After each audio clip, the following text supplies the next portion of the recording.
بالله من الشيطان الرجيم بسم الله الرحمن الرحيم রহমান রহিম আল্লাহ তাআলার নামে।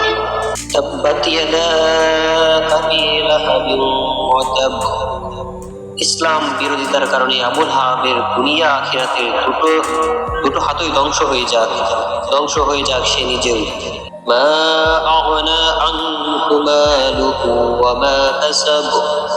তার ধন সম্পদ ও আয় উপার্জন তার কোনো কাজে আসবে না। সায়াসলা নারান যাতা লাহাব। বরং তা জ্বলন্ত কুণ্ডলিতে নিক্ষিপ্ত হবে, সে অচিরেই আগুনের লেলিহান শিখায় প্রবেশ করবে। ইমরাআতুহু হাম্মালাতাল হাতাব। সাথে থাকবে জ্বালানি কাঠের বোঝা বহনকারী তার স্ত্রীও। ফি জিদিহা হাবলুম মিন মাসাদ। অবস্থা দেখে মনে হবে তার গলায় যেন খেজুরের পাতার পাকানো শক্ত রশি জড়িয়ে আছে।